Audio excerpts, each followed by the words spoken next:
Assalamualaikum warahmatullahi wabarakatuh and good morning to all. Okay, Alhamdulillah, we have met again in another online training organized by Center of Development, Talent and Innovation, UMT, or we call it SPPBI. So to all participants, we have today with us Professor Dr. John Arul Phillips, Dean School of Education and Cognitive Science, Asia University. So let me give some brief idea about Prof. John's background. Now he served as the Dean at the Faculty of Education, University of Malaya, UM, and also Open University Malaysia, OUM, engaged in online distance teacher education. Currently, as a Dean at School and Cognitive Science at University, Asia University, he also involved in preparing educators at the bachelor, master's and doctoral levels through online distance learning.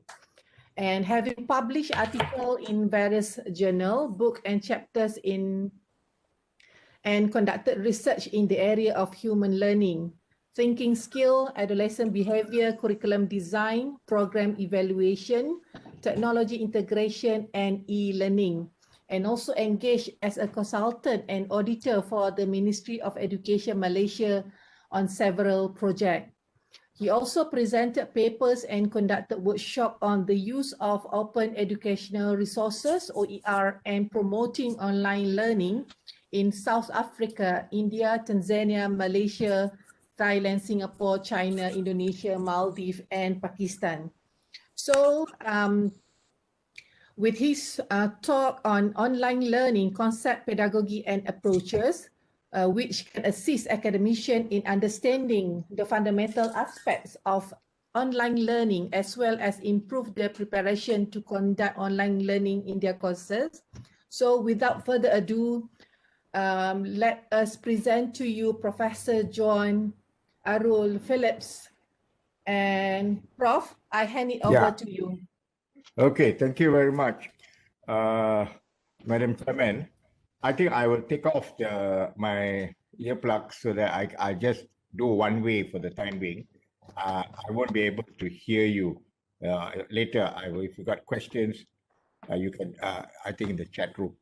Okay, this is a very timely topic, and I think this thing about online learning is catching the world by surprise.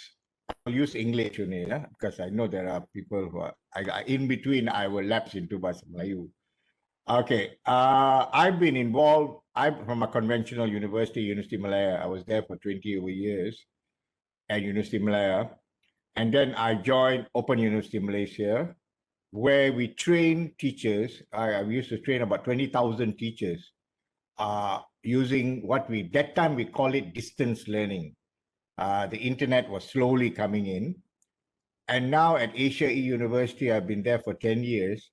And I have trained about thousands of teachers and also teachers, anybody who's interested in education at the diploma level. We got a program called a graduate diploma, bachelor's level, and a doctoral, master's level, and a doctor's level. I supervise about 15 students from Pakistan and all over the world. I supervise them on the PhD. Now, this online learning, there's a lot of confusion. Maybe in this short time I've given, I know it's a lot to say. If you look at the notes I gave you all, I prefer giving notes. This is what we call the flipped classroom, where you give all your notes, whatever content you have, to the learner. I will use the word learner and students. You will notice that throughout this presentation, my focus is the learner, the student. Now, you give the learner the notes, and then you come to class. In the before COVID, we had the physical classroom. So you come to class, as they say, you come to class to do homework. No lectures. You come to class to exercises, discussions, presentations, okay, collaborative learning, that kind of thing. happened. So it's the flipping the classroom. The old way was we lecture first, and then we maybe break them up into the lab. You break them up into small group tutorials. This the other way. The flipped classroom is becoming very popular. Even before COVID, it is now widely used in many universities all over the world and in schools all over the world. It's being used. And I know in Malaysia, some of the international schools are using the flipped classroom method, and they find it's very, very effective. Now, I'll explain later why it's effective. Now, you will notice that if you look at the notes I've given you, I sent it to you all. I'm going to touch on 5 areas. I mean, very, very briefly. Each area is actually a course by itself. I'm looking at a theory of online learning and teaching. Later, I'll explain. I've developed a kind of a model which will help people who want to go to online learning. It provides a theoretical framework for online learning. The second one, the tools. I think you all are very familiar. I looked at your website. I saw you have MOOCs, you have e-learning going on. I'm not sure. I think your platform is using Moodle. I think your LMS is using Moodle. Anyway, the technological tools. Everybody is talking about it, the tools. Everybody's excited about it. And you will notice, later I'll come to that, the tools I'll talk. Then the third topic is on content. This is really important. We are confused. Do I teach from a textbook? Do I teach from PowerPoint slides? Do I teach from video? Okay, we'll discuss this content. What content? What is content? And pedagogical strategies. Now, this is the teaching learning methods. As we all know, our basic teaching methods in higher education has been the lecture. Now the lecture has been challenged. Now, are there alternatives to the lectures? The fifth part is assessment. This is a big issue now. Since we cannot conduct face-to-face examinations, closed book examinations, which we are very used to. Now, what do we do now? Look at what's happening to SPM. How are they conducting SPM? Everybody is concerned now. How do we go about it? So I'll try to touch, in the short time I'm given here, I'll try to touch on these 5 areas. Now, you know the pandemic has come in. If you look at the second page of my notes, I'll go by pages. The introduction there. We as academics, if you look at our history, for the last maybe 1,000 years, we have never changed. Surprisingly, education has not changed in the last 500 to 600 years. If I were to walk back to University Malaya now, when I was an undergraduate there, and I think I will see the same teaching method being employed in the lecture hall. The lecturer will come in, talk for 3 hours, 2 hours, and then he goes away. The students copy notes. I don't know why today, in today's world, we get students to copy notes. I'm going to say things which you may not agree with me. For me, I look at copying notes as Zaman Batu punya amalan. It's in a Stone Age, this thing, where you have the biggest library on earth at your fingertips in your handphone. Why do you get students to copy your notes? Anyway, we'll go to that later. Now, suddenly, we have been very comfortable with what we're doing. You know, we as academics, if you look at it, we are employed as teachers first. Very rarely do you see academics employed for their research and all that. God, there is group academic. Most of us employed as teachers. That's why the word pensyarah, the word instructor comes in. Pensyarah comes in. Lecturer. You are not employed as a researcher in biological sciences. Maybe you are as a researcher. But if you traditionally, all universities in the world employ people as a teacher. And your main task, occupation is teaching. I know you may not like the word teaching like kindergarten. There is some people who say the only profession in the world which does not require professional training is teaching in a university. Even in kindergarten, if you teach kindergarten also, you must have a teaching qualification. In some countries, you must have a Bachelor of Education in early childhood to teach in the kindergarten. In Australia, I know New Zealand, England, and US. In our Kementerian Pendidikan, all the teachers have to be qualified. They have teaching qualifications. The only profession, I think, I don't want to be nasty, there's another profession that does not require any professional training. You figure out what the profession is. It's teaching in the university. Some of you may have a kind of a certificate in teaching. Some British universities insist on their academics. Even people teaching medicine, teaching engineering, teaching biological sciences must have a teaching qualification. We tried that in University of Malaya, but we were not successful because the academics say, no way. I want to, you think I'm a school teacher? So I remember that I was trying to promote that concept, but it didn't work out. So suddenly you see, you are employed as a teacher first, and your hakiki job is teaching. So how do you teach? Most of us teach the way we were taught. How our lecturers taught us, we teach that way. So in terms of teaching methods, we're very limited in teaching methods. But remember, the student matters most. For the student, I don't care if you're a great researcher, even if you're a Nobel laureate or so, I'm not bothered. But can you teach me? When I sit in front of you for 1 hour, can you tell me something and make me understand? That's all I want from you.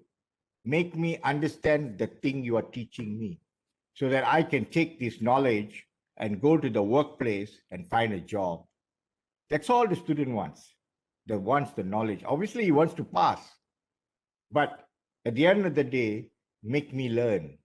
That's all students want.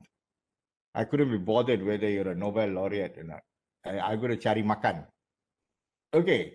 Now, suddenly, with the COVID came, academics panicked all over the world. Academics, teachers, the whole field of education was disrupted. Now, this disruption is called by Clayton Christensen from Harvard, the late he passed away. He introduced a concept called disruptive innovation, in which people are trying to analyze that concept. What does it mean? Basically, simply it means that something which was considered low level, low class, it's very secondary kind of practice, suddenly shoots up and overtakes the traditional way you're doing things. It applies to the business world. So if I were to apply that concept, we were to apply that concept in education, it is online learning. Online learning, your MOOCs and all that came in. Remember MOOCs and all that? Even that word MOOCs also has caused a lot of confusion. I will try to clarify all this. The MOOCs, blended learning, e-learning, and what does it all mean? Suddenly you see e-learning, or let's use the word, I prefer to use the word online learning because Malaysians are very comfortable with that word. So suddenly online learning has overtaken, if you draw a graph, it shoots up, overtaken your traditional teaching. And guess who did it? The bug named COVID. It took a bug named COVID to make us in education suddenly realize it's not going to work what we are doing now. We have to change. I've tried bringing innovations in conventional universities. I've not been successful always. So another bug, COVID has come. Academics have no choice now. All over the world, they have to move to this cyberspace, to the thing. So that is where the word online learning comes. You see the definition given by Tony Bates there. Any form of learning conducted partially or wholly over the internet. The word is internet for the time being. I will tell you there are alternatives to it as well, which the learner uses a computer, tablet, or any device. It means at some point in their studying, they do it online. See the word some point. That means there is opportunity for face-to-face interaction. I use the word face-to-face. There are two words very commonly used, face-to-face or in-person. In person is the student coming physically and sitting in your classroom and you are teaching them. Okay? Through the internet to access information and communication. Remember the word communication. We're going to emphasize that word. That's going to be a key in online learning. Now, you look at today's learners. You look at the cartoon. I don't know whether you like that cartoon or not. See what's happening to your children if you have, or some of you older, maybe your grandchildren. What's happening to the young who are coming to your universities? Your universities already past the millennials. The alpha generation is coming in slowly. This is the generation that was born with the internet, was born with the handphone, was born with the web around them. They're born with YouTube, born with Google, born with Facebook, and all the kind of things. Now, when they enter your classroom and you sit there and lecture for 2 hours, he will laugh at you. He won't laugh, like, very polite, you know, and he will start Googling every word you say in your classroom. I may be wrong, and he will find the answer in his handphone. So why do you lecture? If I can Google most of what you say, I don't know about the sciences. I can talk for the social sciences. I can Google it and get it from the web. So this is the kind of generation. You see, this is the generation, if you look at the diagram I've given there, they use Google and YouTube as their auxiliary memory. That's very, very interesting, you know. Suddenly your tire punctured, how you want to change your tire? Google it. You want to make lamb stew? Google it. The doctors gave you a bunch of medicine and you don't know the side effects of this medicine. Google it. Now, that's the kind of generation we are having. They're going to enter your university. They use Google as their external expert. You may not agree with it. Medical doctors get very angry because the patient is much more well-informed than the doctor himself, which is true. I do agree, because some of like your GPs and all that, their knowledge is maybe out of date. I know of a case where the doctor administered a particular a drug to my friend, and he went to the United States, and the doctor in the United States told him, you better get rid of this drug because we have found side effects, very serious side effects of this drug. The example like that. So we're this thing. And there's another thing that is happening in the young. They want bite size. They don't want long, lengthy things. I always ask the private universities, they will recommend a book, you know. The book will be of 500 pages. Say, for example, Kotler, marketing, principles of marketing. It's about 400 to 500 pages. It costs nearly 300 ringgit. The students will buy it, and the lecturer will only do chapter 1 and chapter 5. Doesn't even refer to the textbook, because MQA kata must have book, must have reference book. In some respect, MQA also has got to change. Our whole this thing, the culture of these physical books and all that, we may have to change. And I'm an auditor for MQA programs. I always tell them, you have to change a lot of things. They want things in small sizes, bite size. And the new generation wants things. Why am I learning this? What you're teaching? Why? Context and why. They want things on the go. This is the generation. Okay? You may not agree with it. You may not agree. And they prefer short, and they are a YouTube generation. They are a video generation. They want audio clips, video clips. And you notice they are content curators. Everybody in Malaysia today is curating content. They take a video, they Photoshop it, and they give you something.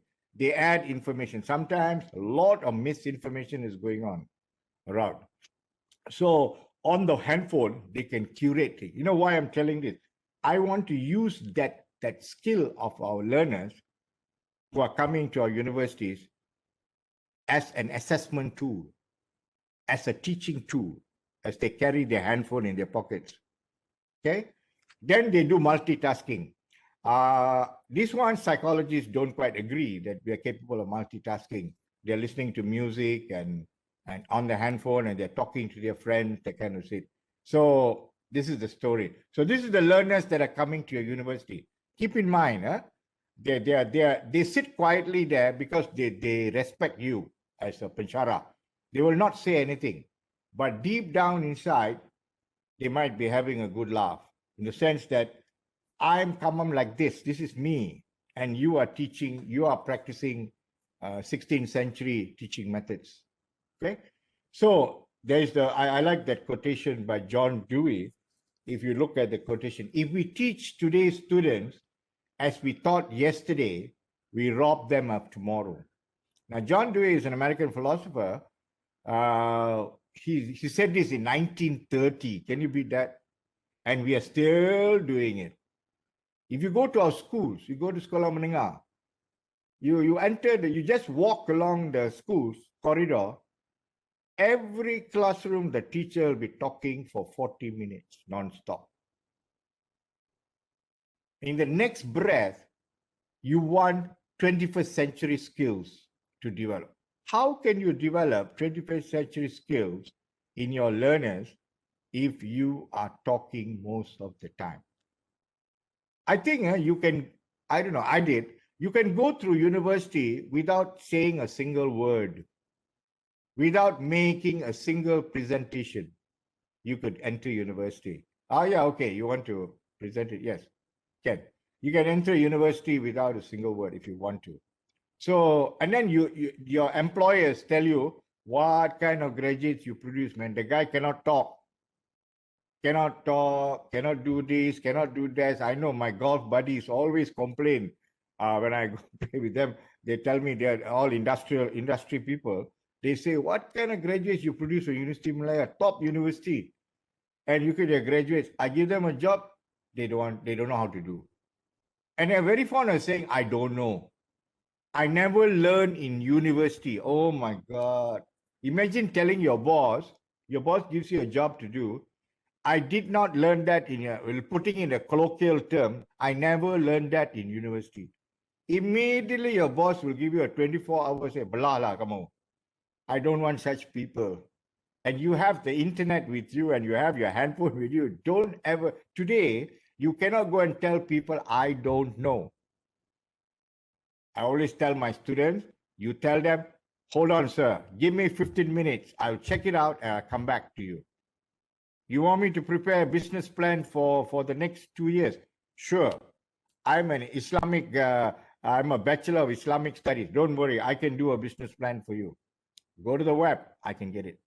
Don't tell I never learned business plan because I'm an art student.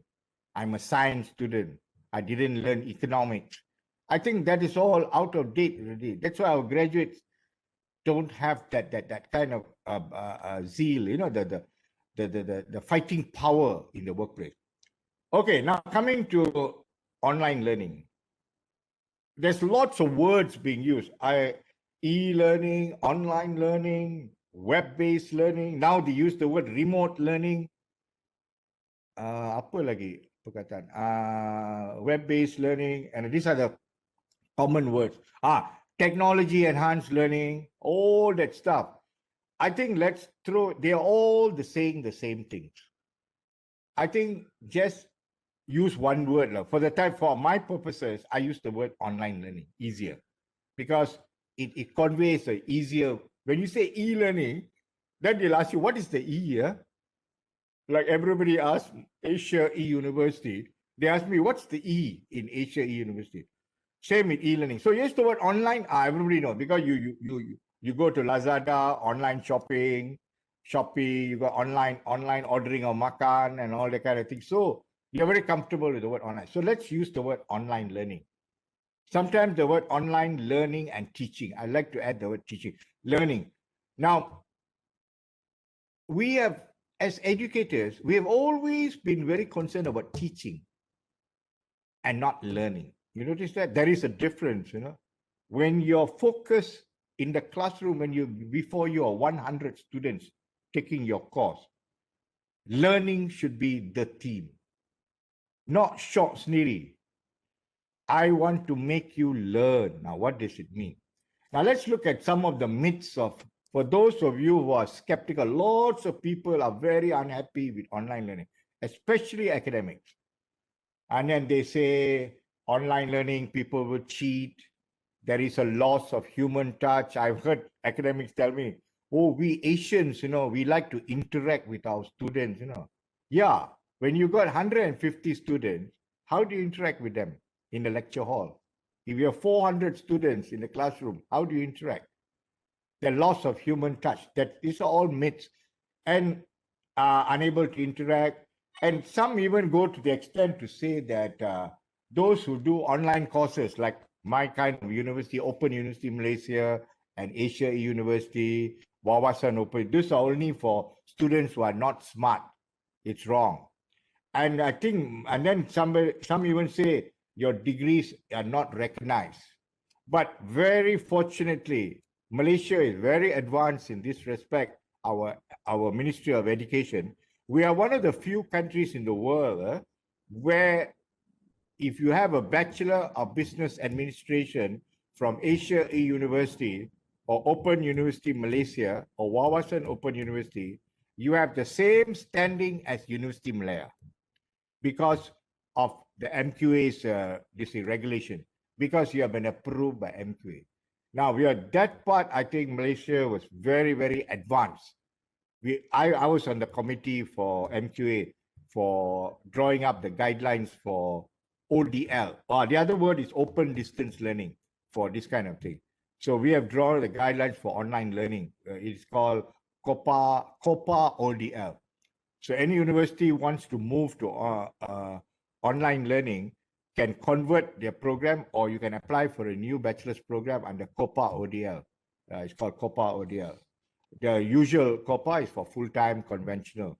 See, the words I'll use, conventional is conventional like your university, like University Malaya, they are conventional. Sometimes they use the word brick and mortar universities. Then the online universities, we call it click and mortar universities. Sometimes the word click there comes in. Now, that is where Malaysia is at. So the question of our degrees being not recognized doesn't arise. In Indonesia, surprisingly, they don't quite recognize the online degrees. So obviously, people have abused the online platform. People have abused it. That you can be sure. People set up their own universities and give out degrees. They call it degree mills. That happens. And then there's some schools, we should not do online learning. The best example is Harvard. Harvard Business School, when it first started, when this online learning was growing, the dean of the business school, Harvard Business School is of high repute, said, I will not have online learning, is over my dead body. After a year or two, he apologized. I'm sorry I said that. Today, you can do an MBA from Harvard fully online. It costs you about $250,000, like 250,000, I think, if I'm not mistaken. My former university in the US also offers MBA fully online, only 10 courses. It'll cost you about 150,000 ringgit, our money. So the best universities in the world have gone online. And you'll be surprised, Princeton is there, and some of the best universities, I'm talking about the United States. England is slowly coming in. Now they realize Liverpool already started online. Most universities have already started online university. And especially with the pandemic, they can't get foreign students. I know Australia is getting foreign students. You study in your own country and you can do an Australian degree from some of the best universities in Australia. So that is happening now. So these are all myths, I'll call them. We can challenge each one of them. And be careful that online learning is not transferring your notes that you're doing in a conventional to the online space. It is much more than that. I'll explain a little detail. Now, these are some of the benefits of the weakness, some of the benefits of online learning, if you look at it. Flexibility, definitely. And the word flexibility is getting a lot of coverage today. People are thinking, why do I have to do a 4-year degree? People are questioning in the United States, can I do a 2-year degree? Because the knowledge is changing so fast, and the kind of if a child today in primary school, if you have a kid in a primary school, 60% of the jobs he's going to go into when he graduates have not been invented. Now, how do you prepare your next generation for jobs that have not been invented yet? This is puzzling the whole world. How do we do it? Last time we know you come out, jadi doctor, lawyer, accountant, the traditional things, and you become manager, executive, kind of fix the job. You become a dentist or a marine biologist and all that. Because all we knew the jobs, what they were. They say 60% of the jobs have not been invented. That's quite troubling. So we in the academic world have a challenge. How do we prepare our graduates for jobs that have not been invented? The word web developer, there was no such word web developer 10 years ago. Lots of jobs. You just look at the internet, the jobs of the future is something we've never heard. The new names are coming up. For example, data science. Who heard of data science? Okay. And somebody said the sexiest job of the future, you wouldn't believe it, is statistics. It's going to be the job of the future because of data. You know, all companies are using their data, the data management, that kind of thing. So they need statistics for it. So even your COVID now, you look at the whole thing. I think statisticians play an important role in doing predictions. The other one, the flexible adaptive learning. This is something the technology allows for it, and it's that means you can adjust your learning to the needs of the learner. You can we practice teaching methods in our university. One size fits all. Okay, so can we use technology to adapt learning to individual students, even as many as 500 students? Can we adapt it? So this is something a challenge for us. Interaction.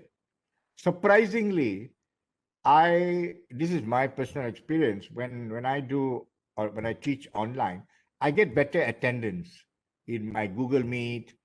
When they come to Teams, we use WebEx also. When they come, I get better attendance in my classes compared to physical. I know you have to force students to come to class because you have 80% attendance. I challenge some of the private universities in my presentation. You don't have that ruling. See how many come to class. I like to see that. How many really come to class? Anyway, feedback. I'll explain. I have no time. I'm going to rush a bit. Feedback is another area. It's a fascinating area. We have neglected feedback. We only give feedback after we mark the assignment. I just say a few words in the assignments, and that's it. Sometimes it's too late. Can we do formative assessment, whereby we give feedback along the way? Can the technology allow it? I noticed that from my conventional university, I came from University of Malaya, and when I went to the online space, I had to be very structured. Okay, my content is very, very structured. I'll explain a little later under content. What do you mean by structuring your content? You cannot go there, online learning, talk for 2 hours on the web, and expect the students to listen. I am a bit skeptical. Some of the universities have come to me. They put a 3-hour lecture on the web. I don't know. If you sit in McDonald's and listen to a 3-hour video lecture, you know how many coffee, teh tarik you have to drink to cover the 3-hour lecture. So you wonder again, is it beneficial, a 3-hour lecture? People are challenging that now. The new generation wants bite size. They're even talking of video clips of 5 minutes, 10 minutes. Okay, I'll come to that. Adaptive curriculum. This is one thing. When you go online, when you digitize all your content, you digitize your curriculum, you digitize your syllabus, you become adaptive. If tomorrow industry wants this kind of people, you can change.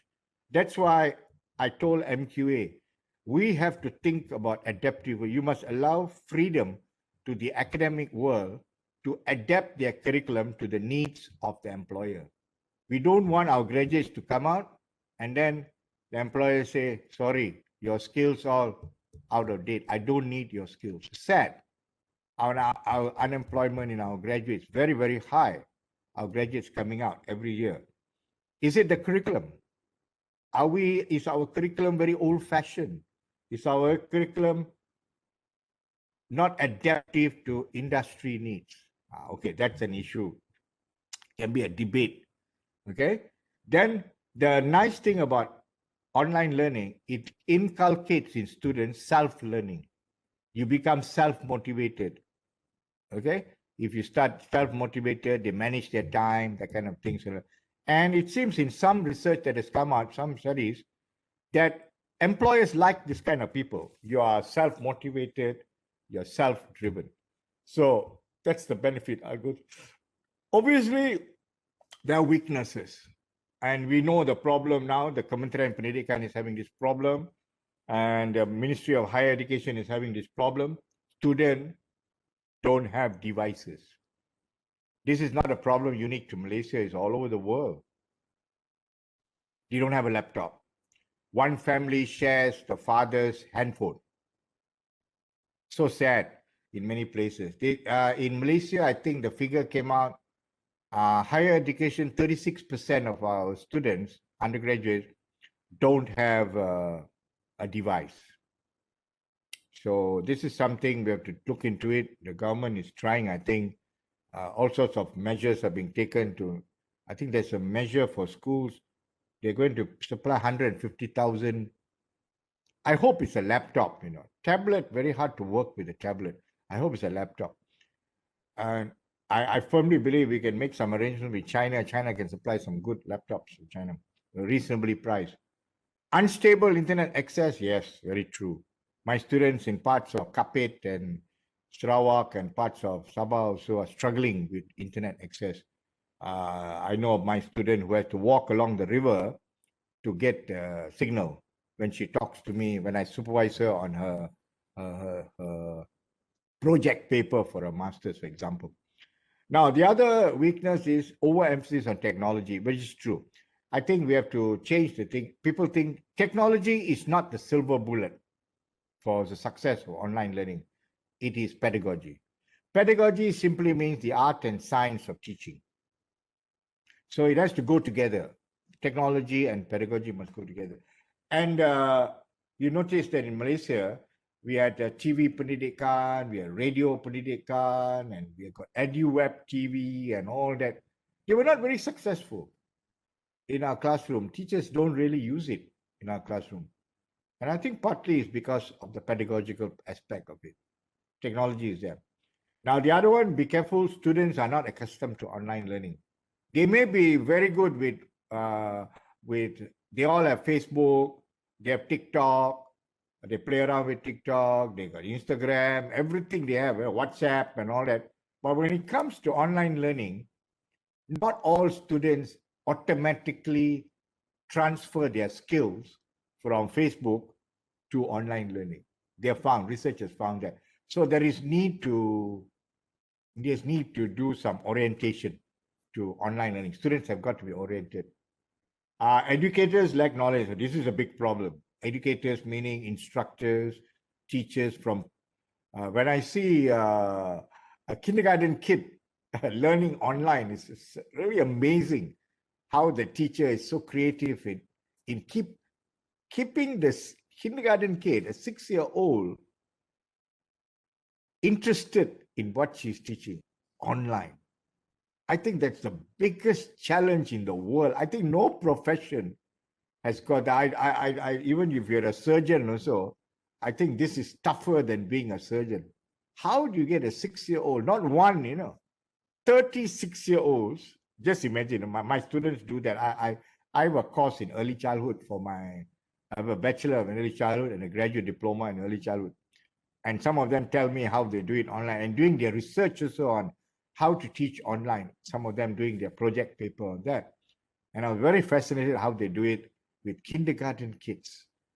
My God, 6-year-old, 36-year-olds watching you and you are teaching online. Live, it's live. It's fascinating. Using Google Meet, it's fascinating. Some educators are skeptical of online learning. You're not convinced about it. Now that's definitely there are who believe that it must be face to face, and your face to face, I have to say this, can be very, very boring. Actually, they say that very. I used to ask my students, my master students, my doctoral students, and my undergraduate, can you name how many teachers in your life that made your teaching so interesting? Nobody exceeded more than one or two. So that means, I'll put it very bluntly, we have been very boring teachers. Record yourself when you give a lecture. See how good you are. Go back to Al-Farabi. Al-Farabi, the great Islamic philosopher, I think is a fantastic person. He wrote about the art of explaining, and he gave steps how to explain a concept to a common man. Einstein said, if you cannot teach something to a 6-year-old, your content, then you don't understand it yourself. You know, that kind of phrases. And I like another Einstein's quotation, make everything as simple as possible, but not simpler. So are we making things tough for our students? Or are we very glad that we want our subject? I know in University of Malaya, some academics take pride in the fact that many students fail in their class because it's a tough course. I did geography, I did hydrology, I did geomorphology, I did surveying and all those technical subjects. My God, none of us got above C for undergraduate programs. They made it known to us, you will never get above C. I don't know what kind of philosophy of education is that. You know, ask yourself, are we making my students learn and understand and enjoy my class because they're going to take this to the world of work? Online learning is time consuming. It is no shortcuts to it. It's a lot of work. Okay, now I know there is some confusion of this word blended, another terminology thrown around, blended, flipped classroom, online learning. If you look at the diagram, can you move the slide one step up? Yeah, this diagram. Now, if you look, it's a continuum. Okay, on the right is the one you are doing now. Fully face-to-face, students come to class. If they take 6 subjects or 5 subjects, that means 15 credits, 18 credits, X number of hours. You have your student learning times, SLT 120. And out of that, I think you have 3 hours of lecture per, roughly, I think I used to do that, 3 hours of lecture per week over a period of 14 weeks or 13, 14 weeks, something like that. And then you had tutorials or maybe lab. That's fully face-to-face. On the right, the other extreme is the fully online. Now, say, for example, you do a MBA from Harvard now, you'll be fully online. Okay? There is no face-to-face. If you do a fully, there are many universities now offering master's courses, undergraduate courses, fully online. Now, in between, you can have different permutations. Now, this is where they call it, the secret is in the blend. That's the meaning of blended learning. So blended learning is a combination of being online and face-to-face. Okay? So it's up to you to blend. So if yours is a very technical subject that requires a lot of lab work, there you increase the face-to-face. If you can't do without it, you can leave it. I mean, you can go, if you feel that you can do less face-to-face, then you reduce the face-to-face. So this kind of a diagram explains the blend. So it depends on your discipline. So that is the meaning of the word blended learning. So don't get confused. It is, many people say blended learning is online. No, it's a combination of both. So you can go the other extreme, fully online, the other face-to-face. Now, there is something else I missed out, blended. Then you flip the classroom here. You can flip the classroom. When you do blended, you can flip the classroom. You can not flip the classroom. You can give the lectures first, and then you have the tutorials and this thing. When you flip the classroom, you give the lectures first to students. It is, you give the students first the lectures. Every notes are given to student. You use your class time to do homework, they said, to do exercises, to do presentations, to do hands-on thing. John Dewey calls it learning by doing. That is what we want. You do it in your class. So students have already learned this wherever they're at home. Yeah. This is where online learning comes in very well. All your materials will be in there in your learning management system. So you flip it. So this is the meaning of blended. So you're making the transition. Now, we are going to have a problem now. If they don't allow you to go face-to-face, okay? So the law, I mean, the ministry says no face-to-face. You may have to, in my university, we practice blended learning, but the face-to-face is online, like what I'm doing now. Like what I'm doing now, I do with my students. They come, our format, our number of interaction is much less than, because we are online learning. We are ODL, online distance learning, not like conventional university. You got to have about 42 hours of lectures, roughly 40 hours of lectures. We only have 10 hours of lectures for a 3-credit course. So we conduct our courses once a month because all our people are adult learners. They are working adults. So we have our classes on weekends. Previously, they came to our centers. We call them learning centers. Now we do it online. So sometimes I'll have 100 students. They'll come online like you all here, and they will have Google Meet with me, and I will chat with them. So they ask me questions, but I give them all the materials. Complete materials are given to them. They don't even need to, they don't buy textbooks in my case, by university. I'll explain to you later under content. Okay, let me jump. I'm maybe a bit slow. Okay, the next one, I propose a model here for online learning. Show the model, push it up a bit. Yeah, that's right. A little bit. Okay. Now, people are asking, I feel we need a theoretical framework for online learning so that our pedagogy, our assessment, pedagogy means the teaching methods, the assessment, our goals meet our course requirements, and it falls in line with MQA's requirements for every course. Okay, look at the diagram. Let me briefly explain. I can't go deep into it. I know you're very familiar with some of the terms here. Right in the middle is your learning outcomes. And I'm sure you all have done this when you submit papers to MQA. We go back to Bloom. Good old Bloom. Bloom introduced this in 1956. And surprisingly, it's used all over the world. It's a fascinating taxonomy. And it cuts across all disciplines. Okay, most disciplines. It depends on how you interpret the 6 levels. The highest is creativity. The second one, evaluation, is actually critical thinking. The first one is creative thinking. Then you analyze, apply, understand, and remember. Now, employers complain about our students. Sometimes I get a lot of pop-ups. I don't know whether you all get this thing, something new pop-up. Suddenly, Tony Fernandez comes popping up in my screen. Very irritating. Okay. Something, the pop-ups come up during this thing. I don't know, something new. Now, do we teach our students to create? Are we happy that after I finish my course, my students can create? My students can think critically about my course.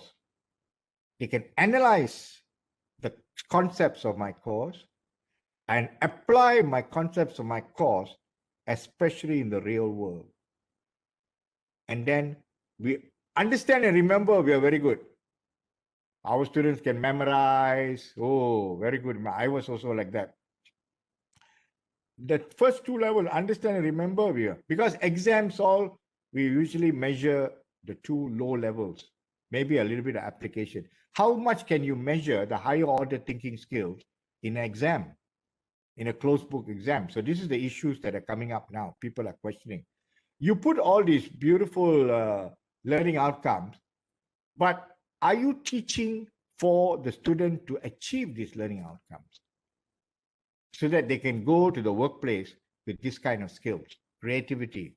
Today, creativity is number one requirement for a whole education system. Malaysia is not, we have not, I don't know, how many patents have we got? How many commercial innovations have we got? Countries like, looking at other countries, they start creativity in kindergarten, teaching kindergarten kids to be creative. Evaluation. Sometimes we say, just our education system kill creativity. If you watch the video clip by Sir Ken Robinson, he's a philosopher, he says schools kill creativity, which to some extent may be true. Do universities kill creativity? I don't know. So are we moving towards that evaluation so that our graduates become very marketable in the workplace? I know Taylor's University has revamped its curriculum to move into this direction. They're trying to produce graduates who are much more marketable graduates. Now, at the core is your learning outcome, but I've added another 4 more areas. They call it the 21st century skills. This is to prepare people for the IR 4.0, to prepare them for that. And then it's communication skills. Oh, this is a big problem of our graduates. They cannot talk. They cannot communicate. My friends tell me in the industrial world, they don't collaborate. Collaboration skills. Okay. Today, that is the key. Survival of organizations and most companies is collaboration. So do we inculcate collaborative learning, build the skills, interpersonal skills, all right? Interpersonal, intrapersonal skills in our graduates. Then there's critical thinking and creative thinking. Now, as you go back to the model. Now, surrounding the model is the kinds of interaction we want to introduce in online learning. Okay. Now, later I'll look at the teaching methods that will bring about this. First interaction is student interacting with the content. You look at your students sitting in the cafe. You look at your students sitting in the dorm. You look at your students sitting in the concourse. He's reading. He either from his laptop or he's reading his notes. He's reading the textbook. He's reading a report. That is interacting with the content. It is like he's having what I've described there, a silent conversation with the content. Now comes the problem. Is your content friendly? You just throw at them a bunch of PowerPoint slides. Is it enough? You give them a long list of readings. He's all over. He's only got 14 weeks and he has got 6 other courses to handle. If he has done, say, 6 subjects, 6 courses, 18 credits, 8 times 3, 18 credits per semester. The content. Now, this is the thing. The online learning now, when I moved to online learning, I structured my content to make it as friendly as possible to the learner. And I found many of our students somebody is interesting. A for good, B for lecturer, C for students. Interesting. I remember in my university, I'll tell you something. When A is for the gods, untuk malaikat. No, A is for the gods, B is for malaikat, the angels, C is for mortal man. So we all got C. Cukup makan. So that time when I was in university, we didn't have a CGPA and all that. So we all got C, so mortal man. If to get a B, you've got to operate the level of an angel, malaikat. If you be A, you're the gods, level of the gods. Anyway, that's got me thinking. Yes, very good point. Blended learning is hybrid learning, correct? Yeah, blended learning. Give me questions as I go along. Throw ideas, then the thing develops. It becomes richer, Like what I'm doing is a one-way presentation. It is you can practice this method also with your student, where you where you interact with them. Let them be on their handphone. Even if they don't see you physically, at least they listen to your voice. If you want to do a lecture, not too long, do a lecture and then ask them to interact with you. I get students to interact with me on WhatsApp, and then like the chat is fantastic. The chat is a very good method of learning. And I've seen the students who are normally shy in the class start asking a lot of questions from chat. I don't care who the student is. You can put your name. I don't not interested in your name and all that. You can call yourself Michael Jackson or any other name. And I will respond. This is good. Please give me some questions. So content. So content has become very serious issue now. I'll explain little detail. Last time we just go and lecture. I feel bad. So when I was an undergraduate, when I was lecturing in University of Malaya, but surprisingly, I don't know what made me. I'm talking the year 2000. It was 20 years ago. My God, when the internet started coming in the early days of the internet, I set up I bought a .com. My God, that time I could have been a billionaire. Anyway, I bought a .com and and I developed a website. It was called learningdomain.com. I lost that .com. I was trying to get back the .com, and it's worth about, somebody is trying to sell it to me for 12,000 US. Wow. Anyway, the URL. I put all my notes on the web. That time, there's no such thing as LMS, learning management. I just created all my notes. I put it in there, and whatever YouTube videos I could find to illustrate my concepts of my course. I was teaching psychology of learning. I was teaching IT for educational managers. These are the courses I was teaching, masters and undergraduate. 4 courses I was teaching, 2 masters and 2 undergraduates. I put all the material on the web, and the students were so happy, they couldn't believe it. They don't have to come to class to copy notes. I said, no, don't copy notes. Let's discuss. The 3 hours I had with them, face to face, we discussed. They read the note. I didn't know I was practicing the flipped classroom. I didn't even realize. So that's the beginning. And you guess what? My colleagues in University of Malaya criticized me. I was the only one in the whole, that time I was academics, we were about 1,000 academics, 700 to 800, maybe academic. All the faculty, they said, hey, you put things on the web, somebody will take all your notes and write a book. Oh my God, I never even thought of that. I said, who cares? The second one said, you put your notes on the web, your students won't come to class. I had 150 students, all came to class, my undergraduates. I remember them in the class. We don't have much space in University of Malaya. All 150 students sat in the flat lecture hall, and I walked around in the 3 hours I had with them, 2-3 hours. I walked around and called each one of them. Well, what is that? You remember the notes on page 2? What did I say? What did I mean by that when I put it there? So keep them on the toes. So they had no choice but to read the material and come to class. So you catch them like that. So that was interesting. I didn't even realize I was doing flipped classroom.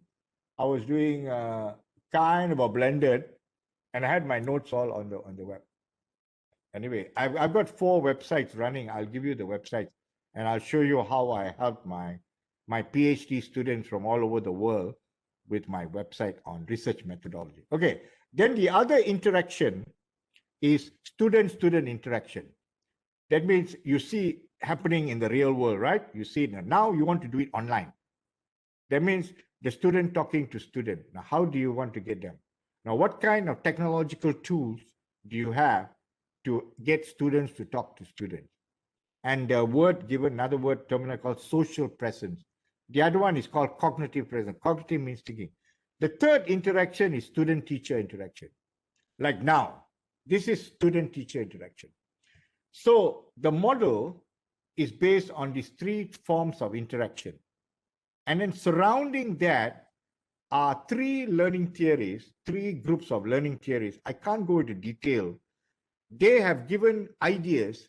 I'm going to have a special course on this, where they give you ideas very specific.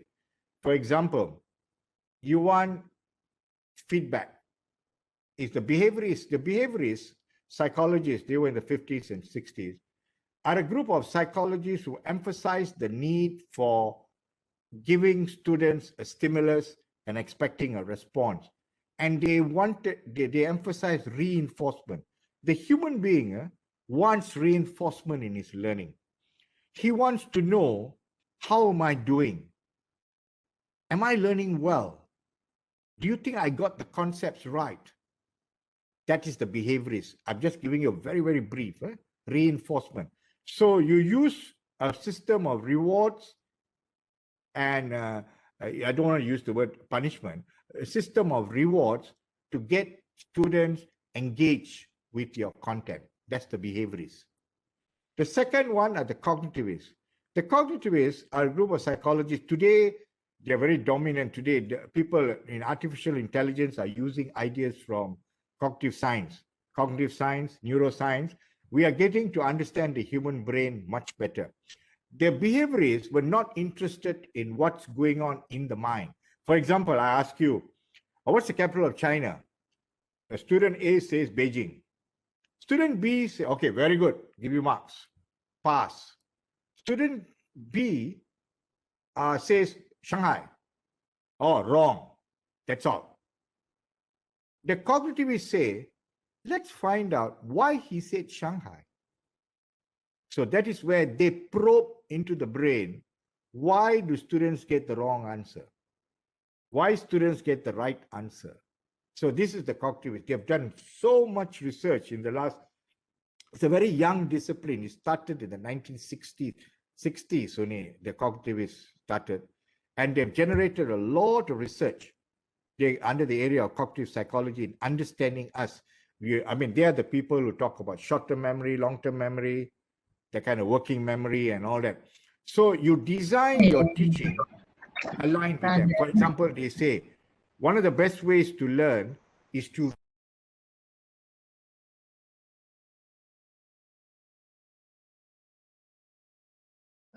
Prof, we are losing you, Prof.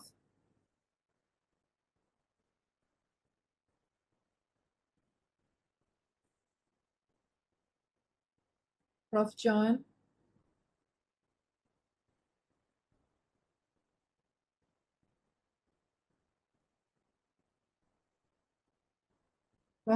Prof, we can't hear you. Are you there?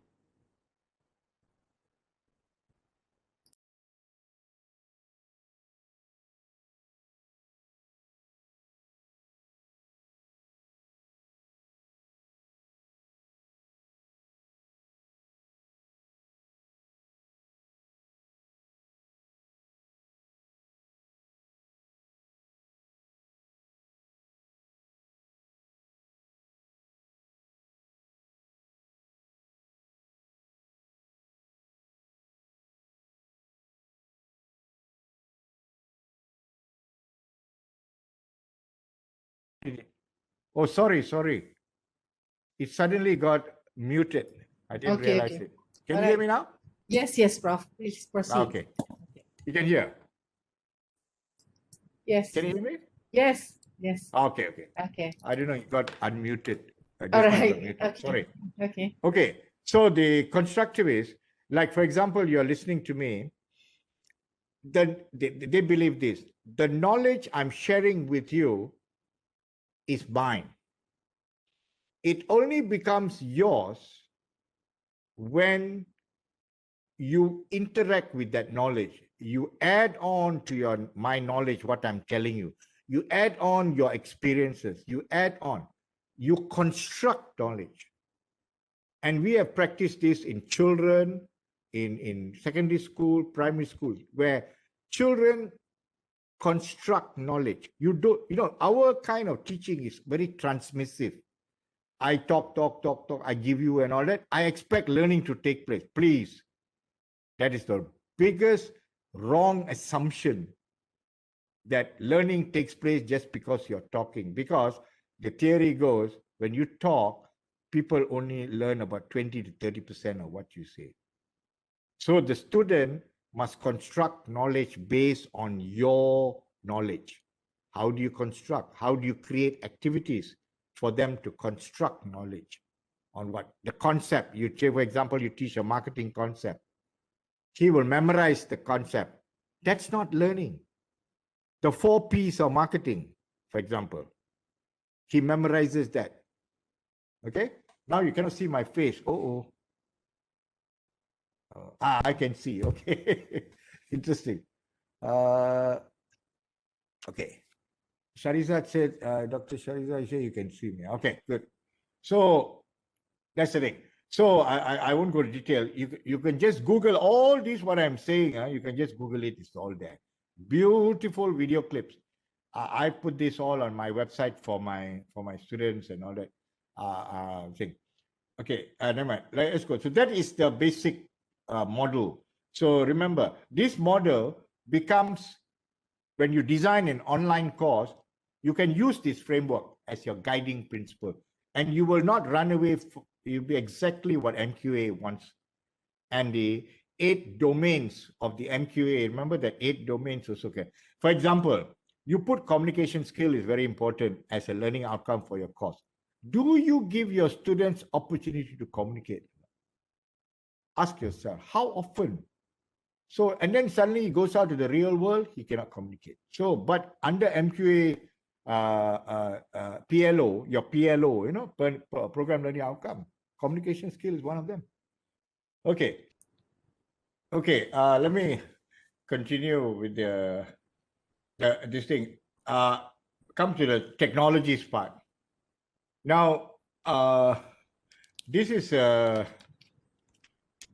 I think you all I presume you all are using Moodle as the somehow or other at the moment.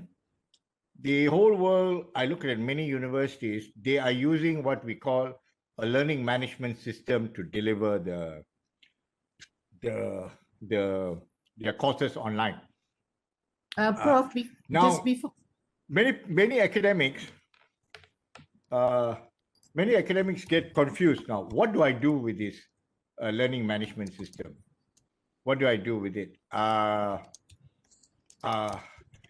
I've seen a lot of different institutions. Some of them put their course outline and a bunch, they say that's the online learning. They put some PowerPoint slides. They say it's online learning. Maybe they'll put some links, hyperlinks to a few websites. They call it hyper. That is not really what the LMS is meant for. This is a situation where the people, I will speak first with Moodle, and I will look at Google Meet is a very, Google Classroom. It's a very powerful, equally powerful aspect of the LMS. A good LMS is free. Moodle is open source, and you can host it. You can start a website. Anybody can use it. You can just start a WordPress website, and then you can even put Moodle on your website. My website, for my personal website, I use another learning management system called LearnDash. It's very good. It's a light LearnDash, and I pay about 100 US a year for that thing. This one is open source. You can do it. Now, if you look, we at Asia University use LMS. I use Moodle. Moodle is LMS. It's open source, and you'll be surprised. It's a very powerful.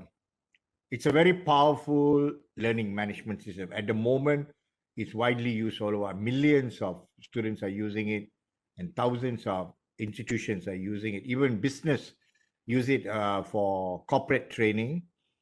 Universities using it. Now, basically, if you look at, I mean, you all are accustomed to it, it allows you to deliver a course. Let's work on a 3-credit course over a period of 1 semester, okay? So what do you put on there? I will tell you what we do, our practice. Whether you agree or not, it's up to you. I believe what I do is that my course is divided into 10 topics. And each of the topic, I have what we call a self-instructional module for each course. the content. And this is what is required by MQA. If you want to go to distant learning, you want to go online learning, you must have what they call is a SIM. I discussed that in my under content, a SIM. Let me jump to the SIM first. A SIM, okay, never mind. Come back to it. A SIM, if you like, yeah, that's the one. So we have PDF files we give the student. I use extensively video clips, okay, audio clips, podcasts, and there is a button for assignment submission in the thing. Communication tools in the LMS, you have a discussion forum, you have a chat room, you can have your email also inside the LMS. And then the good thing about the LMS is mobile responsive. That means my students can use the LMS on their handphone. They can check that. You can do progress tracking, how the student is performing. You can use the learner analytics. The learner analytics is inside your LMS, whereby you can track how many people came to download your PDF, they came to watch your YouTubes and all that. You can do that in learner analytics. I won't go into detail. There is security, very good security. There's security, and you can introduce certificates inside the LMS. Just show the LMS one first. After I'll come to the SIM later. Just show the then the LMS can integrate with your CMS. CMS is the place where the marks of the students are there, that kind of thing. Oh, I forgot to mention there's another very powerful tool inside the LMS, the grade book. The grade book is where the students, you can mark their assignments, you'll go to the grade book. If they do a quiz, it goes to the grade book, all be inside there. Then there is another one that facilitates inside the Moodle LMS. There you can set up quizzes for feedback, quizzes for formative assessment, quizzes. And you can use quizzes for summative assessment. There are a lot of tools inside. You can shuffle the questions, everything inside there. Then you can do gamification. There is a tool, show the slide on the LMS, please. The LMS. Up. Okay, yeah, that's right. And you'll see there is a gamification. I can't go into gamification. This is a new trend today in many education institutions, even at university level. They're gamifying the learning, the gamification to make the thing interactive. This is the new generation I was talking about, the alpha generation that is coming into your undergraduate courses. They are the ones who love games. So if you want to keep them engrossed in your subject, you may have to look at gamification. There is a tool in the LMS called H5P, and it's very easy, whereby you can get a YouTube video, you can splice the video all inside there, and you can intersperse the video with questions, like a quiz. So it becomes a game. They can play a game with the thing, and then you can give them marks, and you can give stars and how they perform. And the marks from their performances in the game will be transferred to their grade book as an assessment tool. You can do all that. Quizzes can be done. And inside your LMS, there is a video recorder. It's very, very good. You can record, for example, you want to give feedback to your students on the assignment. You can do it video. You can do audio. You can give back assignment.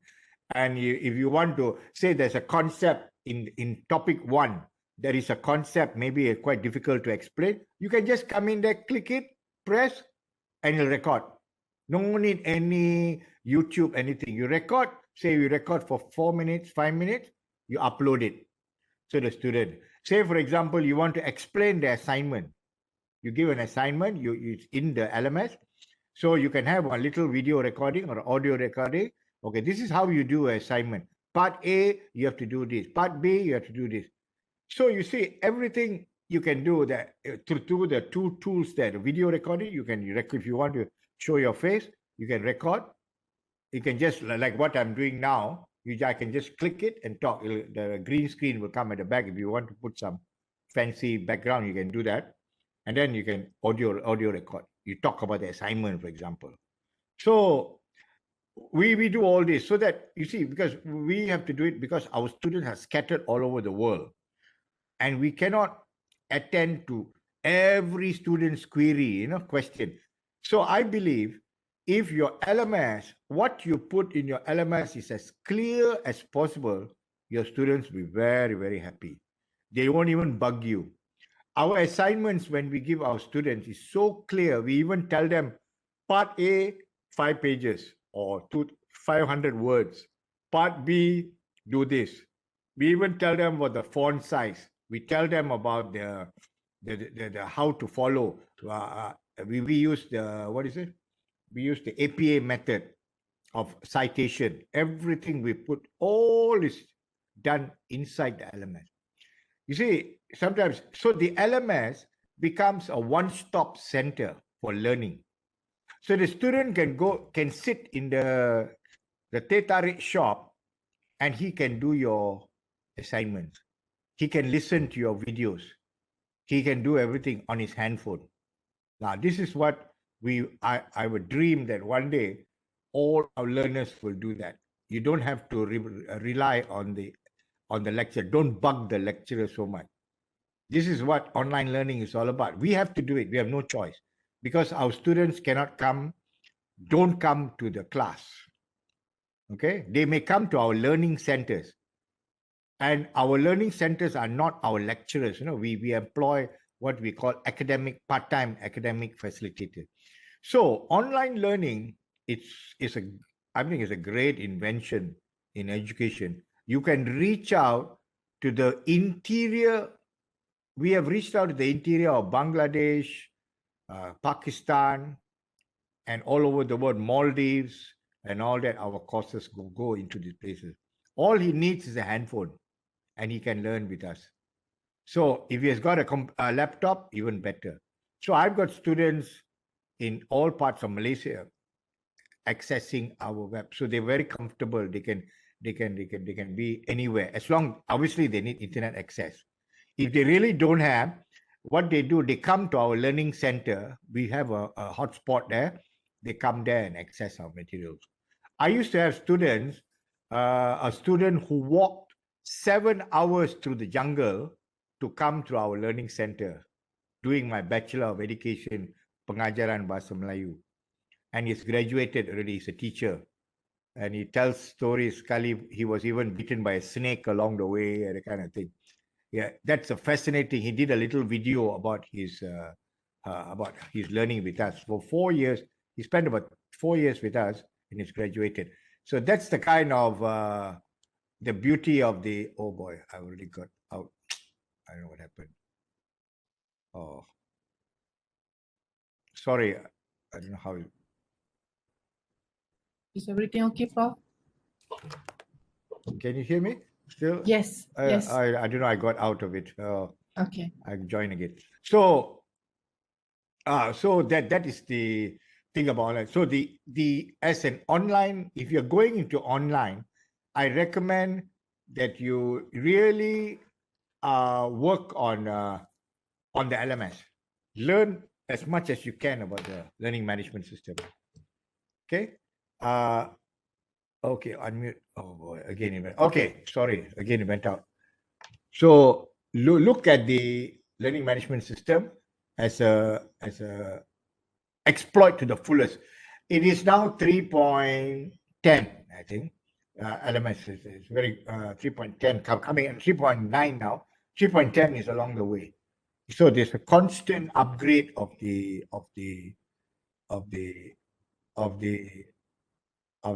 software. So it's always upgraded. Now, there are the only thing about the Moodle LMS, they've got a kind of video conferencing. They call it Big Blue Button. I'm not used it. We use for video conferencing the following. I think you can go down a bit the notes. Go down the notes a bit. This I think you all are familiar with this. You all are using WebEx. Yeah, we also use WebEx. I use extensively Google Meet, but it's confined to 100 people.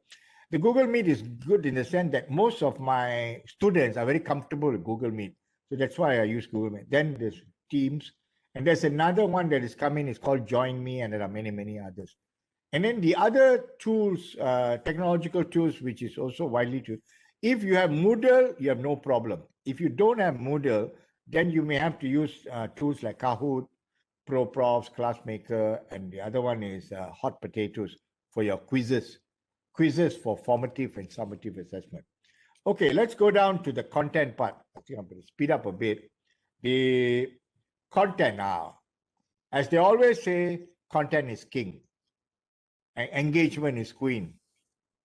Now, Bill Gates said this thing in 5 years from now on the web for free. I'm getting a feedback.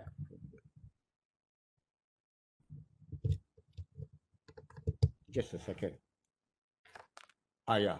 5 years from now on the web, you'll be able to find the best lectures in the world. It'll be better than any single university. I know it's very insulting. He talks about this. Bill Gates said this. He said this in 2010. And to a large extent, it's true. It's becoming. MIT OpenCourseWare gives all their lectures for free. You can go to them and get. There is a big movement towards what we call Open Educational Resources, OER. And they carry the Creative Commons copyright, CC. You'll see them. And you can use them. You can use the material. You can repackage them to your needs. For example, I got about 40, all the books in management and all that, all available. I've got all the, I collected all the, I collect all the open access journals, so I can play around with the content. There's no objection as long as some of the authors they're so generous, they don't want to be acknowledged also. You can take it and do whatever you want. They carry the CC, Creative Commons. And I'm involved in the movement to create more materials, Creative Commons. I wish Malaysians would do that. We got any good publications and all that, make it Creative Commons, your works and all that. And talking about content, my desire is, this is my great ambition everywhere where I go around giving talks, all educators, whether you're in a university, you're a kindergarten teacher, a primary school teacher, everything you have in your laptop or anything, or if you hard copy, scan it and put it on the web for the world. Start a blog. I know many of you have Facebook, tapi dalam Facebook tu all mostly about recipes and about your life you put in this book. Have an academic blog. Every educator has an academic blog. Put your PowerPoints all on the web. It's nothing copyright, nothing great about it. The other day, I remember when I started this movement by the Ministry of Education, we wanted to do Malaysian education online, just about some years ago. See, Malaysia has got very good ideas about technology, in education.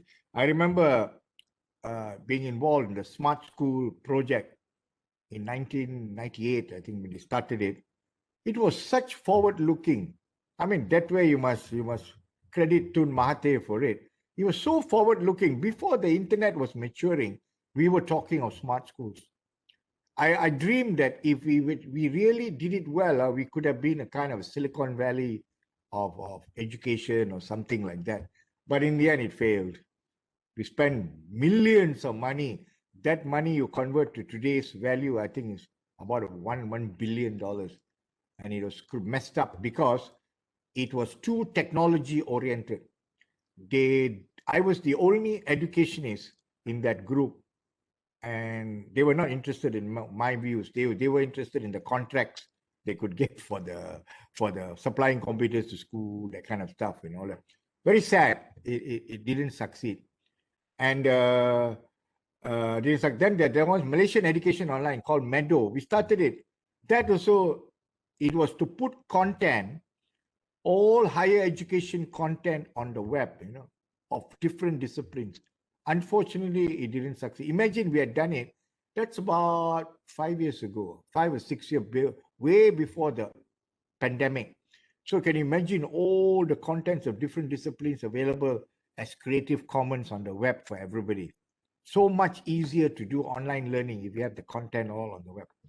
So when content, I think we should not hide the content. And they say, bawa sampai ke kubur, all our content. Put it on the web. I put everything what I have was all on my websites. I got 3-4 websites. You can see, I'll give you the websites up to it. I'm putting more and more now. All what I think. And I think we should share. We don't have enough content in Malaysia, especially in Bahasa Melayu. Very little. Videos. If you make a video, put it up YouTube, put it up somewhere, share with the world, share for Malaysians. We need a lot of that. Our own research, our own content. I'm very happy now. I see a lot of open access journals are coming about. So I refer my students to the open access journals where quite a few Malaysians have written and done research on open access. No point having a journal and keeping it in your university hard copy where only a small group of people have access. You put it on the web and you make it open access.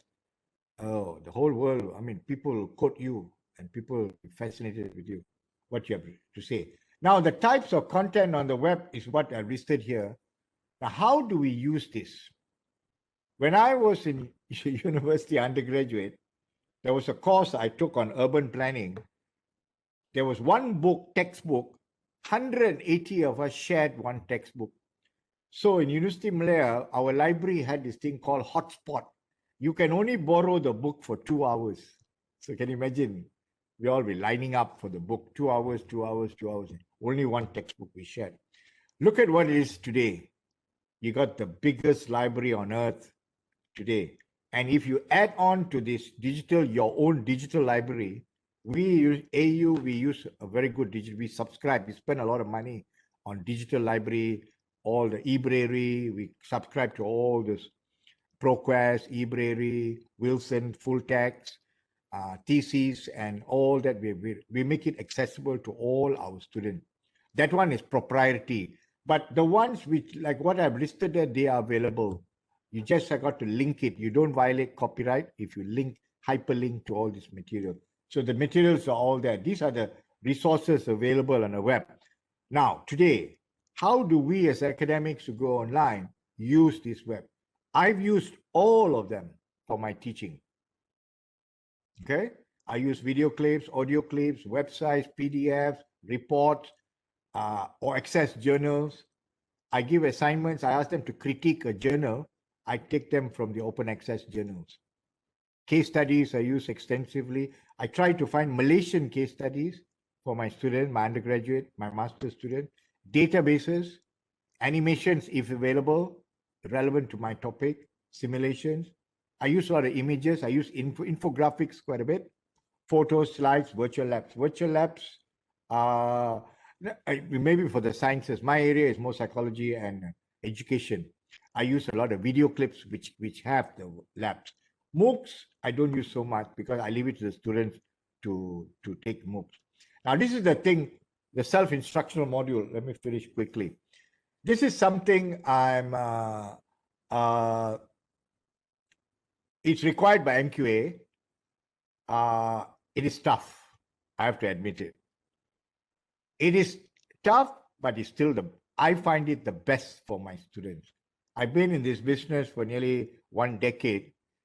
I've trained thousands of students, and I've written about nearly 100 100 courses I've written. And this is what I call, if you come to a course, a 3-credit course, I only got about roughly 12 weeks, when you count it, it's only 12 weeks of study week.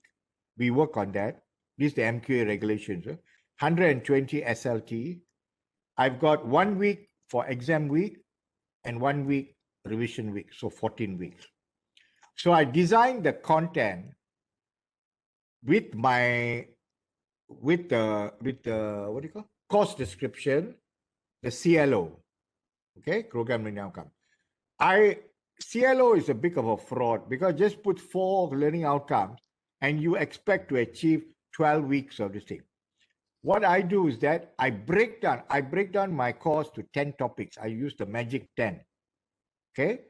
And each topic has topic learning outcomes, at least 4. So that means my course will have 40 learning outcomes. So these are also my competencies. So when you finish my course after 12 weeks, you have kind of 40 competencies inside there. So you are able to explain something. You are able to analyze. You're able to create. You're able to produce something. You're able to conduct a research on this. You're able to do a survey on this. Imagine you're 40, you know. So it's so clear. This is what I meant by structure. Online learning, especially us, I don't know about you all, because you have your students on campus. My students are not on campus. So they're scattered all over. I have about at this moment, about 3,000 students now, scattered all over. I take care of all the 3,000 students. You know, my staff, I only have 4 staff, and we take care of 3,000 students. And my 4 staff, all of them don't even have a PhD. But I rely on part-timers to do the face-to-face. Now the part-timers are doing it online, the face-to-face. So we practice a kind of blended learning. Now the SIM, which is a requirement in the MQA, has these characteristics. For learning outcomes, it's very closely related to the syllabus. I don't want my students to go all over. Imagine, my students are working adults. They take 3 courses per semester. They take 9 credits. That is heavy for them. They have families and all that. Your students may take 18 credits. I don't know how many credits your students take. So 6 courses. That's heavy. I don't understand. I always use the example. I argued in MQA. A Bachelor of Business Administration in Australia, my son did that in Australia. He only does 24 courses in 3 years. Why is it in Malaysia, the same degree, in 3 years, the student does 40 courses? Simple. 120 divided by 3, you get 40. Let's assume roughly 38 to 40. Some courses are 4 credits or 5 credits. Why are we having so many courses? Poor student. In Australia, you only have 2 semesters and you only do 4 courses, nothing more. You cannot do 5, you know. They discourage you. Now, I looked at the syllabus of my son and I looked at the syllabus of my university. My God. We got marketing 1. I take a BBA, marketing 1, marketing 2. Australia, no, one course of marketing. That's it. Now, is the Australian graduate inferior to the Malaysian graduate? Now, the question is arising now in the academic world. Are we teaching too much? To the point the student just memorize, regurgitate in the exams, leave the universities, everything forgotten. Now, think about this. Are we teaching? There's a word now going, a phrase, nice phrase. Teach less, learn more.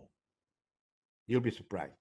And now, with the web around you, why do we have to give so much content? Are we giving too much content? Ask yourself. Because when we approach MQA, when we fill it up, we just give.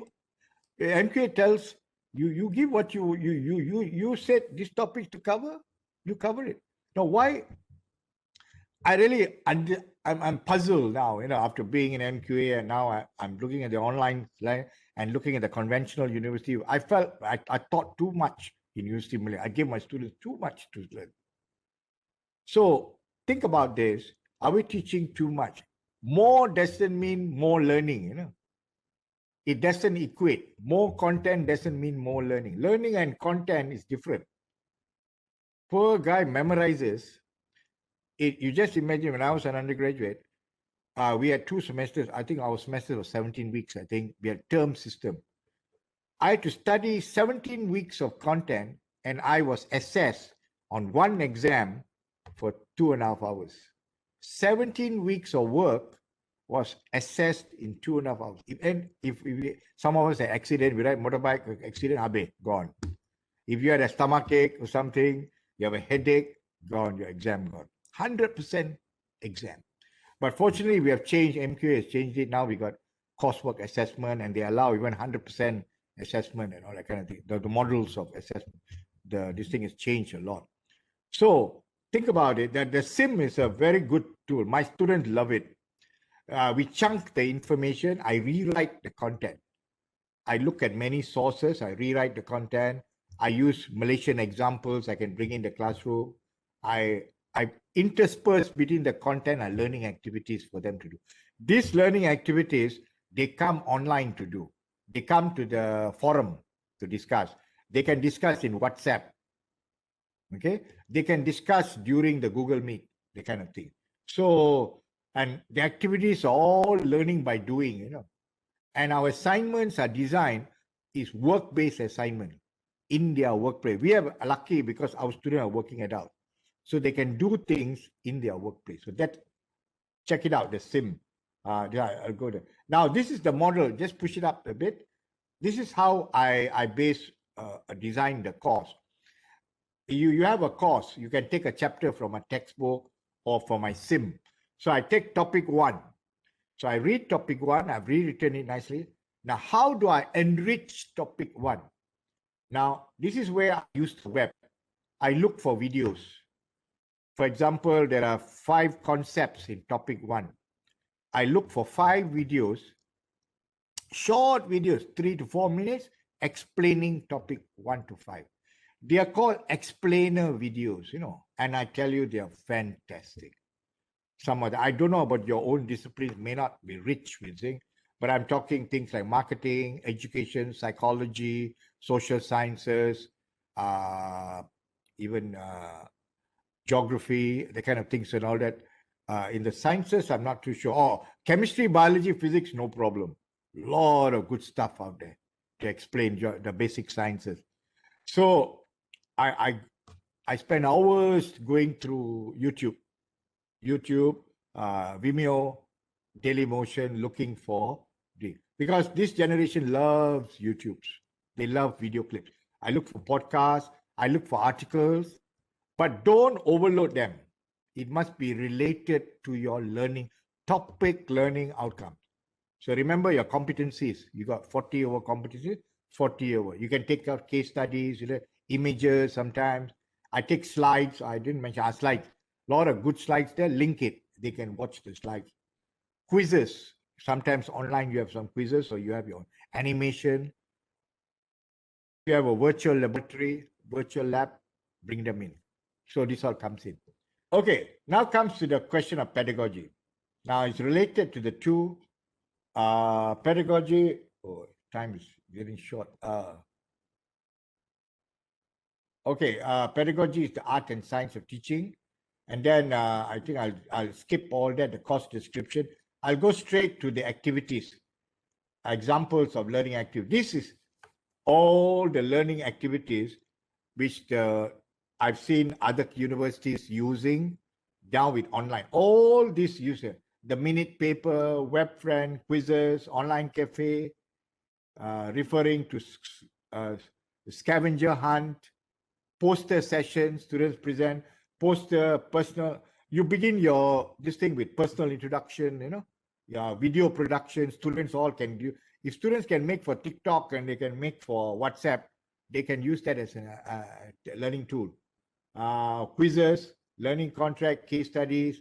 These are all examples. Voting in the poll, you can do it on the LMS with this thing. You can do panel discussion. These are, I don't know the detail. You can check it out. Projects you can do, collaborative learning, use wikis for collaborative learning. You can have an online suggestion board. All these are examples of learning activities. Learning activities aim to make the student active from passive learning. Okay, so this is the thing. Now, then I'll jump to assessment. I think I want to give some time for your questioning.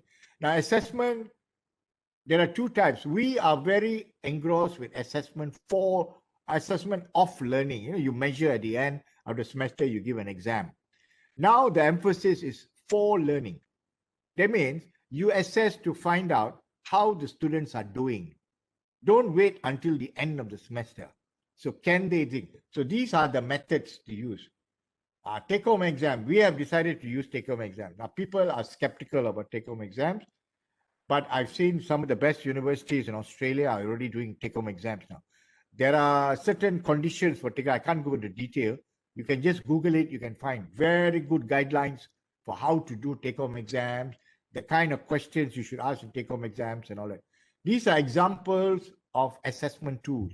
Alternative assessment. Yeah, that's right. This assessment, now people are looking.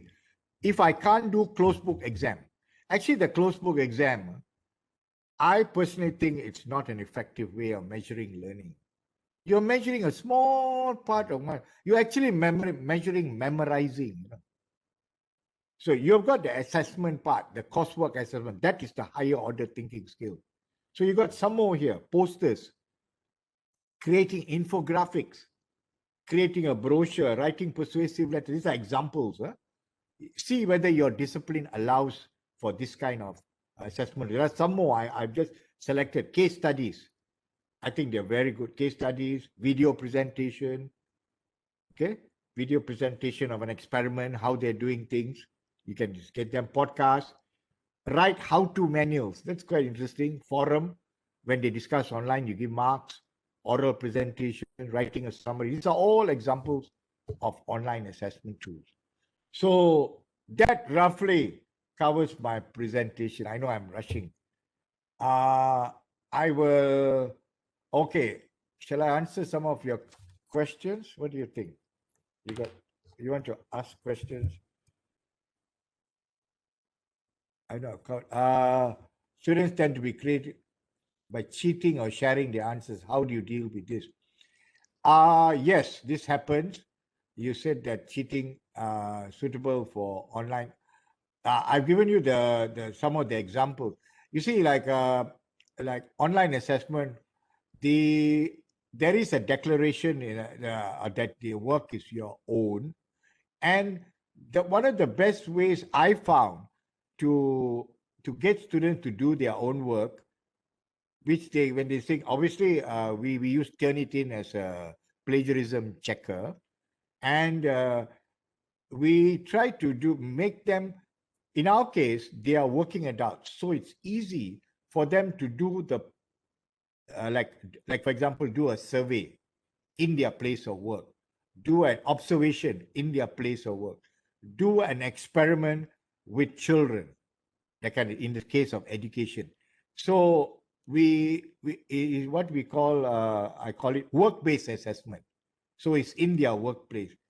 Now, if they copy each other, the only detection is when they are marked. When we are marking them, I have detected students copying each other, and we have very heavy penalties for them, for those who copy each other's works.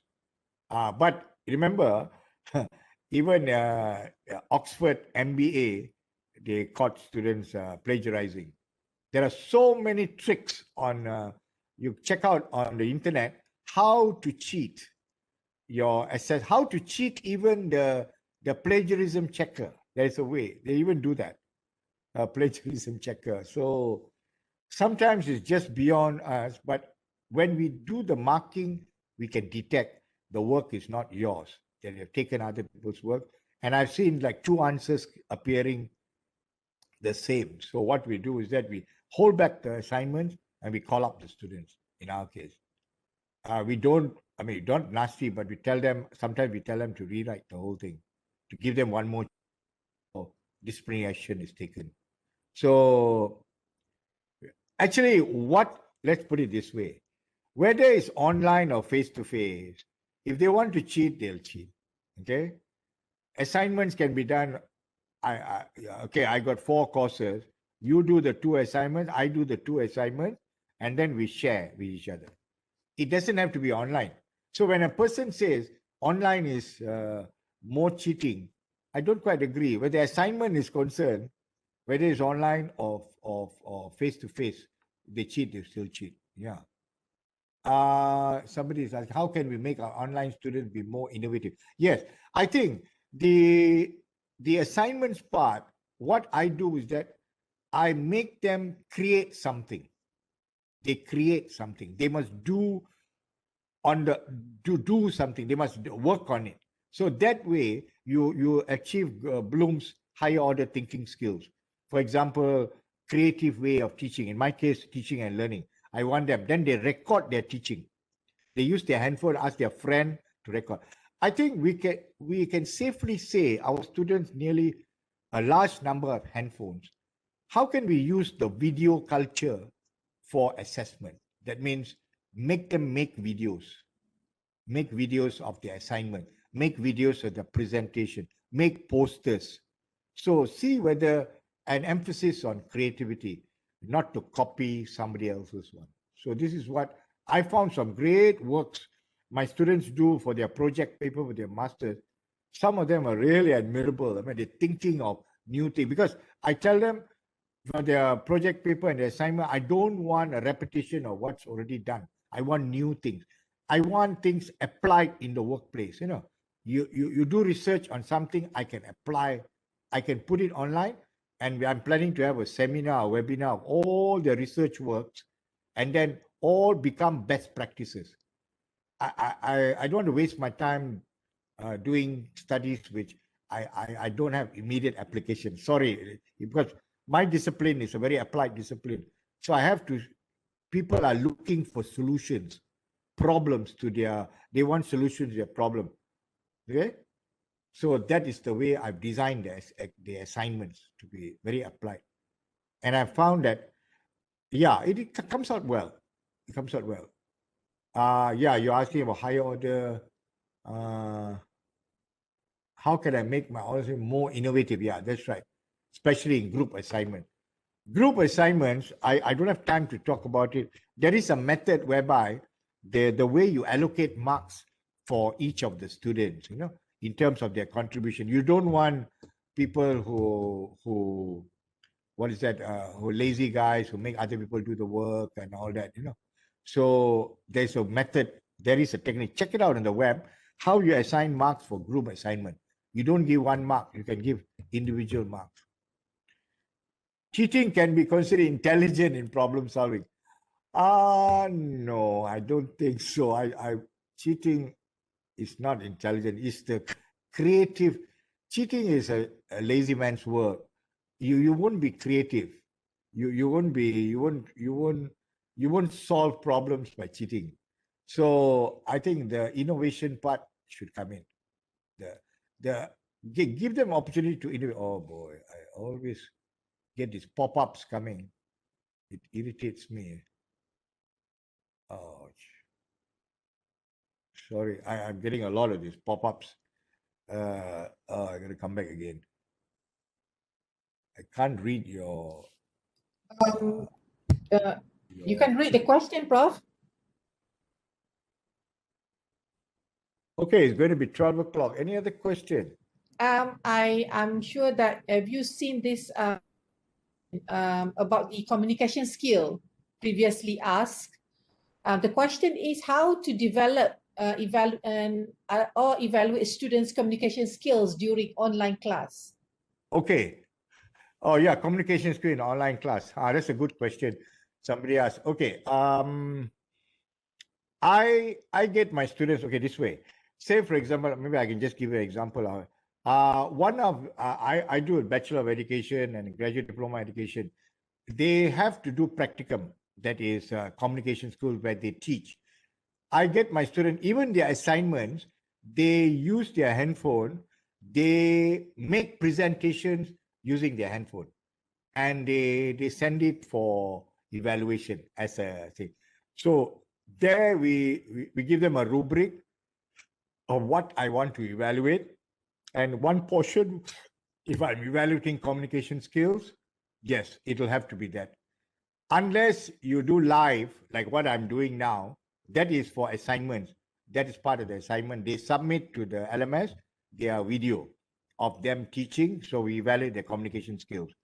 And also we evaluate innovativeness of using teaching aids in the classroom, that kind of thing. Their questioning strategies, that is for education.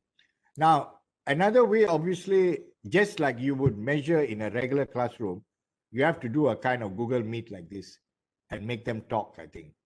So that is the way to measure. Give them. There is a very, I tell you, one of the cheapest teaching methods and the most simplest teaching methods to measure as a teaching method and also as an assessment strategy is this method called show and tell. Show and tell, if your children have been in American classroom, they do it from kindergarten right up to secondary school. You can even do it in university. I always ask myself, how many students in the university ever get a chance to make a presentation? 100% get a presentation? Or group project, one guy only presents. So how do you develop communication skills there? Even though we claim to, one of our learning outcomes is communication. All our courses, if you look at MQA's 9 domains, or seven domains, I think, communication skills stands out. So I think this is where maybe it's a good opportunity with Google Meet. You can get the student to do a 3-minute presentation and then you can evaluate. I can think of that today. Any other ways to present besides they making a video or a podcast? Other than make a podcast and then present. So you can see, you can check and present. At least you can see. You cannot see verbal skills, but you can. You cannot see their body language and all that. At least you can measure their pronunciation, intonation, that kind of thing. Anything else? I think you already. Is there any more question from participant? Chat room.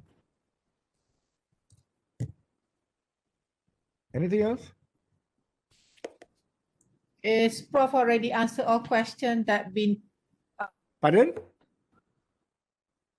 No, I'm asking the participant is Prof already answering all questions that already been posted on the chat room. Is there any any we left or miss those questions? Any more questions from? I don't know how I've lost all the questions. That's fine.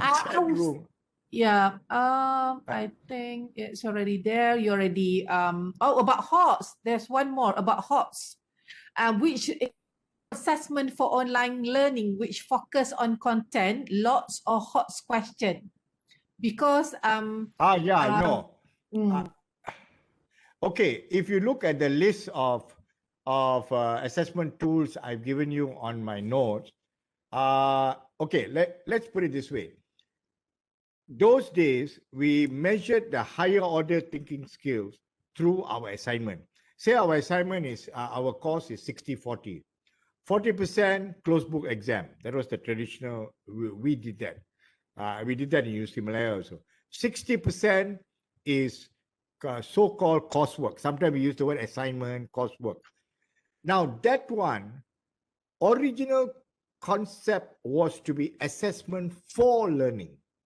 It is supposed to be formative assessment. The summative assessment is the final one. Now, every time when MQA comes to do audit with us, I always argue with this. They'll always look at our exam questions and say, your exam questions are low order. I'm sure you all have the experience, low order questions. Now, I said, it may be low order because we are measuring in the exam usually level 1 and level 2 of Bloom's. Understanding of concepts, remembering the concept, maybe level 3, a little bit of application of concept. Okay, you may do mathematical calculation, but the 60% should be all higher order thinking. That means, for example, you ask them to do a critique of an article, you give a case study, that's higher order. You ask them to conduct a survey. I get my students to conduct surveys. I get my students to do experiments in the classroom, higher order. So the 60% are all higher order. Bloom's taxonomy of application, analysis, evaluation, creativity. I ask them to create things if possible. You know, in their creativity in their teaching, creativity in what they're doing, the kind of things. And then if they do a survey, they analyze the data. even the undergraduate, the master's level and even the undergraduate level. I make them, even at the diploma level, I make them conduct small studies, short, small sample, they do that. So put it this way, out of the 6 Bloom's taxonomy, 4 will be achieved mostly by your assignment. So you must design your assignment very clear. That's why in online learning, you have to tell the student what I expect from you from the assignment. I say assignment, we always divide the assignment to 4 parts, 3 parts, you know. Sometimes they'll write a short essay, a 3-page essay, a 5-page essay on a topic, which is, sometimes I insist that all use your own words, no citations. These to test, because our guys like to cut and paste. To avoid cut and paste, I say the moment I see cut and paste, minus mark. So I tell them it's purely your thoughts. And it's very interesting. You know, it's very sad that our education system, we, right from primary school, we don't allow students to express themselves in their essays, for example. We don't have creative writing. We don't get students to write poems. We don't get students to write jokes, pantun. Everything is so structured. I always make a joke when I used to observe in the schools, teacher, everybody will write Kemalangan Jalan Raya as an essay topic in Form 2. You know, nobody writes creative thing. Nobody writes stories in our school. So where is that self-expression? You go to the workplace, people are looking for people who can write now today, especially with the web and all that. So this is where I give that kind of essay question. Write in 5 pages on a topic, purely your own opinion, without citations. Then sometimes we ask for citations. So assignment, higher level thinking, maybe the exam, low level. MK will find fault with you, never mind. Because in a 2-hour exam, I can't ask the guy to design something. I would rather him design something in the assignment. That the 2-hour is meant for him to understand the concepts, the basic concepts. We call that the must-know content. You know, there's a body of knowledge in the 12 weeks. That's why the SIM is very good. You must know. This is the body of knowledge. You leave my course, you must know. Somebody comes and questions you, they will question the body of knowledge. I don't want you Mariah all over and then you know nothing. Thank you.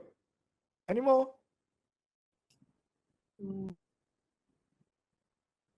Is there any more questions from members of the participants? No, Prof, I don't think so. Maybe that's all. It's covered. And I'm sure. Very interesting talk. Thank you. And I'm sure that from your talk, Prof, in this current situation, the technology is not just essential for us, and it's not the bullet, as you mentioned earlier, of success in online not the silver learning. bullet. Yes, but it's the pedagogy is the key in order to make sure that the successful of teaching and learning nowadays. So the combination between pedagogy and technology is a part of like a must for us now. So we have come to the end of the session, Prof. So thank you again, Prof. Dr. John Arul Phillips from Asia University for sharing the knowledge on online learning. Let me interrupt a bit. I'll give you my websites. All right, yes. Okay, let me check. You just go to Google and you type in Valmiki, V-A-L. I don't know whether I should write it down. I don't know where to write it down. Valmiki, very simple. V-A-L-M-I-K-I, Valmiki Academy. One word. Valmiki, V-A-L-M-I-K-I, academy.com. You type in, it'll come out. This one, I use this for my PhD student on research methodology. And I already got 1 million people, and it's used in the Western Governors University in the US for their students. I'm trying to say you can get, there are about 12 micro courses, or what you want to call it, MOOCs. Or I don't like all these names. It's just a course, short course you can do.